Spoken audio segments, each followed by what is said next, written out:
এটা অনেক বড় সাইজের, আপনারা দেখলে ওখানে বুঝতে পারবেন। আমি এখানে একটা ছবি দিয়ে দিব আপনারা দেখে নেবেন। এটা একটা বুথে 3টা বক্স আলাদা আলাদা, যেগুলো পচনশীল এটার জন্য একটা, যেগুলো ড্রাই এটার জন্য একটা, আর আদার্স যেগুলো এটার জন্য 3টা ইয়েতে ভাগ করে এটা করা হয়েছে। এবং এটা দেখতেও খুব সুন্দর, টেকসই, পরিবেশ বান্ধব, এবং এটা আমরা করেছি যাতে করে এটা আমরা কাজে লাগাইতে পারি। এটা একটা মডেল, মানে বিন বলতে তো ওই বিন থেকে অনেক সময় দুর্গন্ধ ছড়াবে, এটা সেরকম না।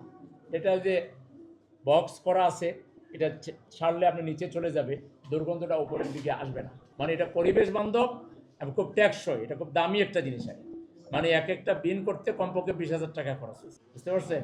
তো সেই জন্যে এই বিনগুলো আমরা লাগিয়েছি। আমরা আরও বেশি লাগাইতে পারতাম, কিন্তু আমরা দেখেছি অনেক সময় এই জিনিসগুলো চোরেরা হোক আর রাজনৈতিক চোরেরা হোক, যে কোনো চোরেরা হোক, এটা মাঝে মধ্যে এরকম নষ্ট করে ফেলার চেষ্টা করে, এগুলোকে ছিনতাই করার চেষ্টা করে, গুম করার চেষ্টা করে। এই জন্য আমরা বেশি যাতে আমাদের ক্ষতি না হয়, আমরা কম পরিমাণ করেছি। এইটুকু হইলেও আমাদের যেটা দরকার এটা কাভার হয়। বিশেষ করে বরিশাল ভোলা মহাসড়ক তো একটা উন্নয়নমূলক প্রজেক্ট,